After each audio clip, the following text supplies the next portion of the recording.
So I've done a ton of videos here on ThisBytesForYou on how to build a brand new PC, like this one you see right here, but I've never done a video on how to tear down a PC or maybe transplant everything from one case to another case, or maybe so many different possibilities on why you'd be tearing down a PC. The reason I make this is because I've had a lot of you ask me, hey Iggy, how do I remove the heatsink, or how do I remove the CPU, how do I remove the video card, and so on. So again, this video is going to be on how to tear down or how to unbuild a PC. Anyway, let's get started. Right, so here are a few of the things we're going to need to get started. First off, of course, we're going to need a screwdriver. I like to magnetize the screwdriver heads. Phillips, you're definitely going to need a Phillips, maybe a flat head for some things, but typically a Phillips.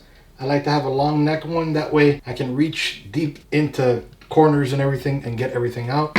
And I like to magnetize all the screw heads. This is for finer tipped screws, so 2 separate screwdrivers. Then also clippers for the zip ties. Not all machines are going to be built using zip ties. If it's custom built by somebody like me or a friend or somebody, typically they're going to have zip ties. Then when you remove your CPU, you're going to use at least 90% isopropyl rubbing alcohol, if not higher, to clean everything. And then this is to get all the nooks and crannies, Q-tips. Then you can either use coffee filters or just paper towel to clean everything down. I like to mark my little baggies, little sandwich bags, or whatever this one is, the smaller one. I like to mark them. That way when I take motherboard screws, this is motherboard screws, case screws, liquid cooling. That way I can store everything back the way I need to, and I know exactly what each screw is for. Then, of course, all the boxes. This is for the M.2 SSD, for the RAM, or you could use the case for the RAM. Then for the CPU, you want the container. This is an Intel build. And then this is to cover the socket when you remove the CPU. And then of course a Sharpie to write everything down. And finally, ESD bags for the motherboard, the video card, and all that good stuff. I just wanted to show you everything we're going to be using throughout this video. So in all my builds, the very last thing I do is plug in the PCIe cable, and that's going to be what we get started with. First off, you're going to notice there is a little zip tie right over here. We're going to cut that, but you have to be very careful you don't actually cut the cable itself. To know that you're not going to cut the cable, just slide everything right under, the metal right under, and you notice how we can see it through here. We can see it on both ends, nothing sticking out, and then we can just cut it. And that goes ahead and releases it. There's another one right over here. We'll do the same thing. Just look around, nothing there. That is now separated. Now let's detach the cable. So when you're building the machine, you'll push this cable in and you hear a little click. That's this little lock right over here, locking the PCIe connection in place so that if you pull it, it's not going anywhere. You just have to push down on this guy, and that goes ahead and releases it. The locking mechanism on this video card was at the top. On other video cards, it'll be at the bottom. And now that we've removed the PCIe connection, now we have to remove the screws on this side. They're typically thumb screws, but they're in a very awkward place, so you can't just use your fingertips. Now, while the screwdriver is magnetic, those are heavy screws, so they fall right out. And just in case, hold your hand under the video card in case it falls. Now, typically you're going to be disassembling the machine laying down, but it's a lot easier for me to demonstrate what I'm doing with the PC standing up. With that done, the screws removed and the PCIe power cable removed, we're going to want to pull the video card out. Now, we just can't pull it out. We need to remove the locking mechanism right over here. In order to do that, again, hold your hand underneath the video card and push this down, and that releases the video card, and then you can just pull the card out. All right.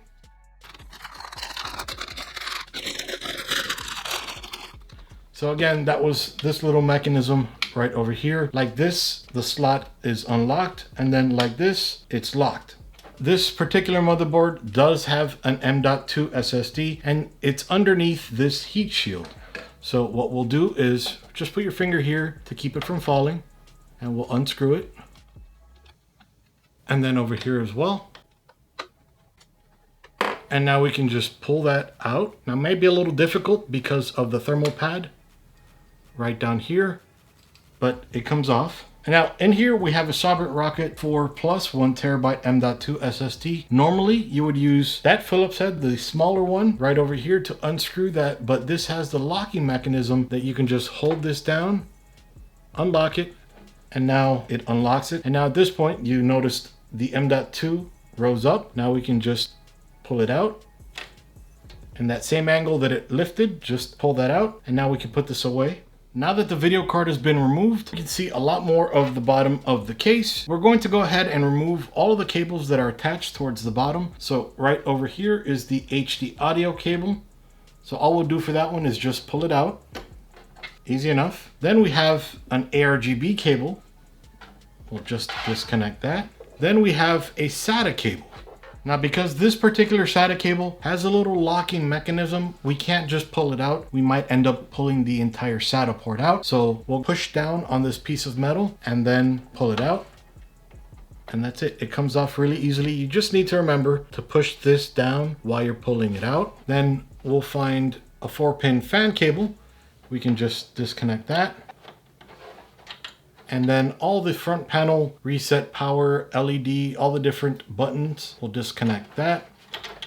And now we've disconnected all the cables right over here. So along the side of the motherboard, there is going to be a USB 3.0 cable. That one we can just easily pull out. You don't want to turn it left or right. You want to put it straight out. Now USB Type-C connection, same thing, just pull it out, straight out. Now, one of the more difficult ones to disconnect is the 24-pin power connection. And we're going to pull a little excess on this cable here, but be very careful, you don't pull too hard. And now, pulling it down, we'll notice a little clip right over here, right here, that locks that into the motherboard. So like we did for the video card, we'll go ahead and push this down and then wiggle it out. And again, that was just this connection here. We went ahead and pushed it down, which released it from the little peg right over here. In order for us to get to the memory and the rest of the motherboard and the CPU, we need to remove the liquid cooling unit. Now, of course, this is going to be different on every single case, but in order for us to take the liquid cooling unit out, I have to lay the case down on its side, remove the top of the case, then remove the filter. Now I'm going to unscrew all of these screws here, and then on the very last one I'm going to hold the liquid cooling unit in place so it doesn't fall onto the motherboard. And probably this one will be my last one.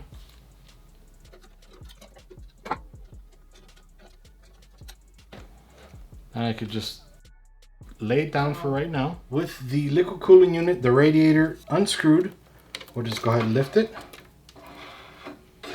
and turn it gently. You don't want the cables to move around too much.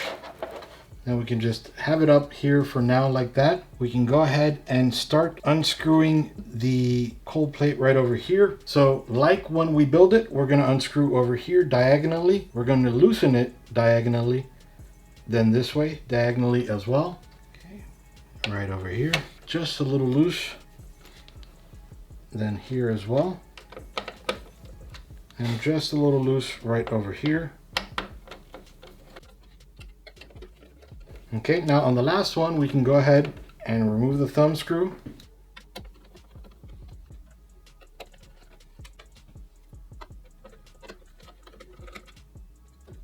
Okay, now for this we can just go ahead, and I'm going to use the cables to pull it out. Just grab it right over here and pull it gently.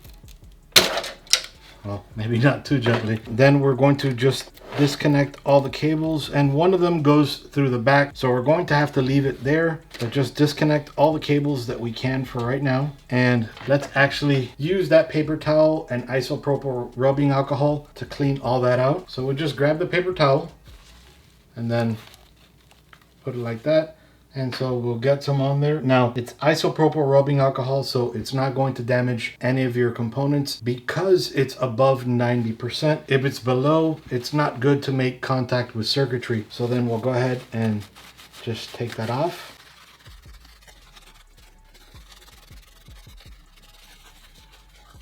Then we'll clean it a little bit better when it's outside of the system. And then for this, we'll do the same. Right now it's just so that we don't get any thermal paste everywhere. We'll do a little more detail in a minute. Now that we're having some issues with the cabling around the back, let's go ahead and work on that real quick. Should have done that before. So along the back of the case, now just in case everything's resting as well as it can because of that one cable, I don't want to go ahead and break it, but we'll just go ahead, remove the rear panel. Most have screws right along here. The Fractal Design Meshify 2 RGB comes off just like this. Great design on that. So then coming around here, like we did before, there's going to be zip ties everywhere. So we need to be careful with that. So first off, we'll just disconnect everything that can be disconnected right now just to make things a little bit easier. We'll start clipping all those zip ties like we mentioned before, just being very careful to not cut any cables. Now for the SSD, we need to be careful with this cable because there is that locking mechanism. We can't just pull that cable out. We need to push down on that locking mechanism with our finger back here. We can't push it like this. It has to come straight out. Just hold and then pull out. That way we also make sure we don't break the plastic clip right over here for the SATA data. And then for SATA power, we'll just go ahead and pull that straight out. Okay. The most important part are these pieces of plastic. They're what those connectors slide into. And then down here is where they have their pins so that data and power go to this drive. And because this case has a tray for the SSD, we'll just go ahead and unscrew all 4 of these screws. Right back in. And we'll just put the tray right back in. And some of these are velcroed in, like the ATX 24-pin cable, velcroed in. And now we can pull that out very carefully because we know it's not connected to the motherboard. So that same 24-pin that we had, the little clip that we pulled out, that's right over here. Then we'll go ahead and disconnect these cables. Just making sure everything is properly disconnected. These are the connectors for the front panel fans. Just pulling all the cables through that we can. USB 3.0. Now I think we got that cable. Now we'll come around to the front of the case. And now we'll just disconnect this cable right over here and from ARGB. And now we can remove the liquid cooling unit from the case. For the RAM right over here, it's different on different motherboards, but right over here, this is locking the RAM in place. So we'll just put one hand over here, holding the RAM so it doesn't fall out. Then we'll go ahead and push this out, and then we can just unplug the RAM. So this little arm locks right over here into the RAM. So you can see that little piece right over there. It locks right in here so that you can't pull the RAM out. And then this side over here, on some motherboards, there is another piece just like this, but on this particular Asus motherboard, you can just push it right in there and then snap the memory in. And the same will work when you remove the memory, like for over here.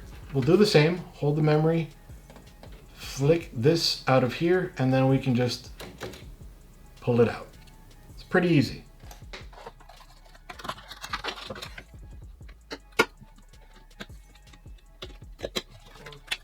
Now, one of the most difficult to work with are the 8-pin EPS or the 4-pin CPU power, or both, or 2 8s. They're all the way in the corner and they're very difficult to work with. And I'm going to do it real quick here, but I'm going to show you outside of the case. So the same locking mechanism that we have on video cards here, we're going to have on that. So we'll just gotta use kind of 2 hands to pull it out. One to push the clip down, and then one to disconnect it. Okay, so disconnect it, and I'll go ahead and pull it through the grommet over here. Okay, so then we'll just disconnect, pull all these cables through, and slowly pull these through the grommets. If we pull too hard, we might rip the grommet out, which we can always put back, but it's just easier not to have to put it back. Yeah, I kind of ripped that one out. And just pulling all additional cables that I've slid into here, and then we pulled out the SATA cable, disconnecting the front panel. So now the front panel is completely clear. I'm going to go ahead and slide it right into the hard drive or SSD tray right over here, just so that it's not a clutter in the way of our site. And another connection right over here. And I'm going to go ahead and slide all these cables to the top of the case just to get out of the way. Now all we need to do is remove the power supply.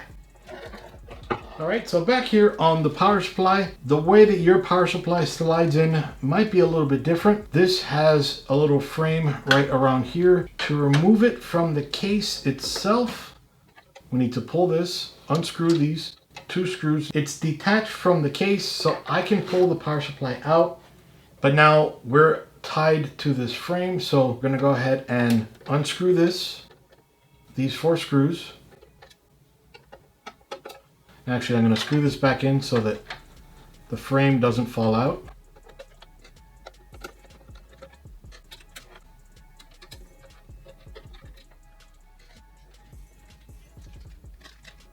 Okay, now I'll go ahead and unscrew this, and then I can remove this frame. Once we remove the power supply, we're going to put this back in so we don't lose this frame.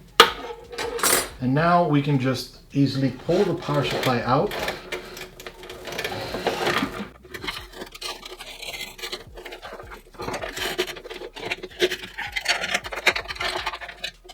And now that that's out, we'll go ahead and put this back in. That way we don't lose it. Now, some power supplies, they don't come out through the back. You need to slide them in through sideways, but this is what I had on this particular case.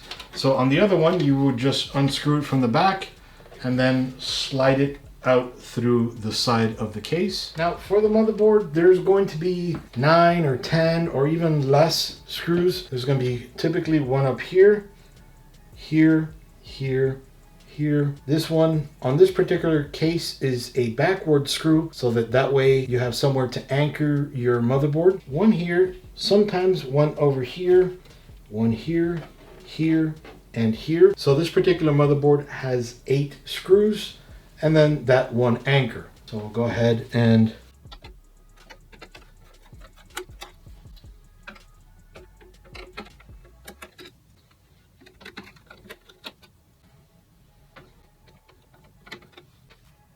even though there's an anchor right over here, I'm going to keep this bottom screw right over here in. That way the motherboard doesn't fall out.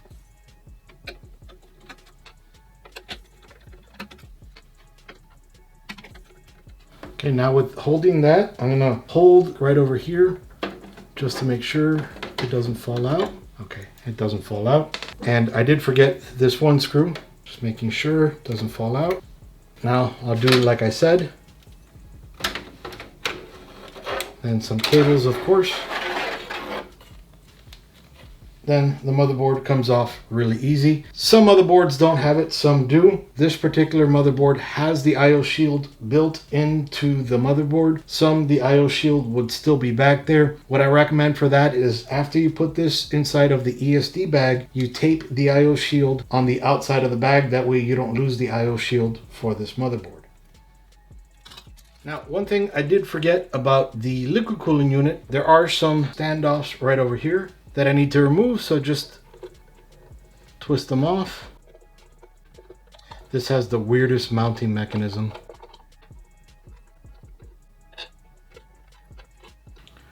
And then this plate is for the Arctic Freezer 2 360 ARGB.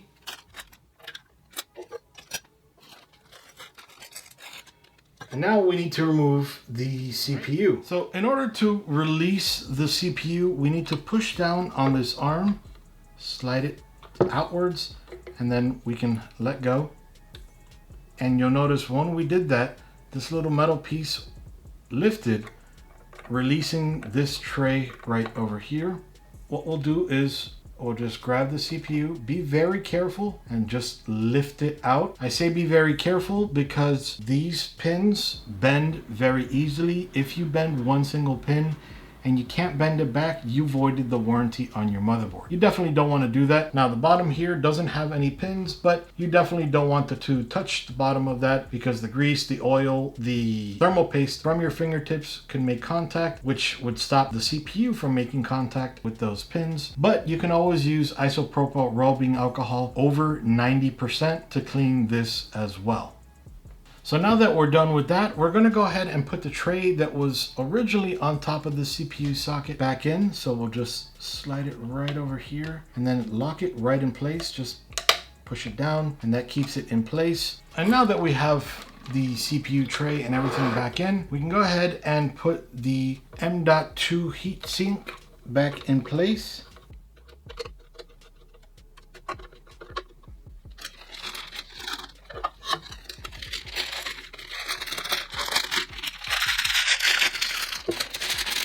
With the CPU in the tray, we'll grab our rubbing alcohol again and we'll just dip a Q-tip in there. Then we can go ahead and clean all the nooks and crannies just to make sure that next time we put it in, it's like it came from right out of the box. And then just makes it a little bit better for the next heatsink that you put on there so that it makes the best contact it can.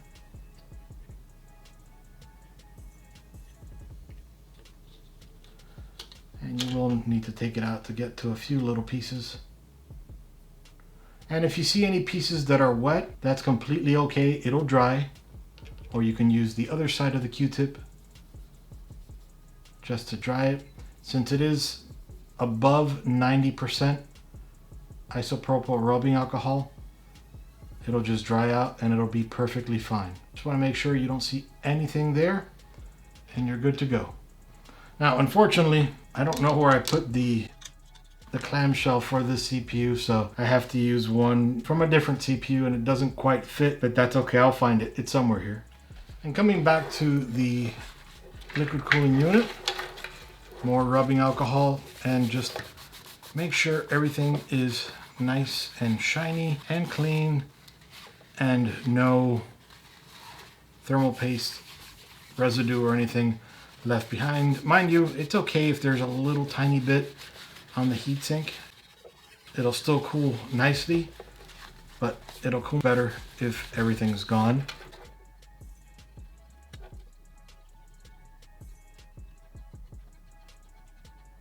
And then with the dry side. All right, all good. So now we can just put this away for now as well. So we've worked together to completely take apart or unbuild a PC. We've removed the motherboard, the CPU, the RAM, the SSD, the M.2 SSD, the liquid cooling unit, down to the power supply, video card, every single component we've taken out, put inside of an ESD bag and back inside of its bag. So the case is almost just like when we took it out of the box. So now what we can do is, and everything is in its own little screw baggie, but now what we can do is we can completely move everything from one case to another case, which will be coming very soon, or we can store it, or we can sell it, or give it to a friend. Whatever we want to do, I've helped you do that. If you have any questions, comments, or concerns, please do leave them down below. I reply to everything. This is Iggy with ThisBytesForYou out. See you.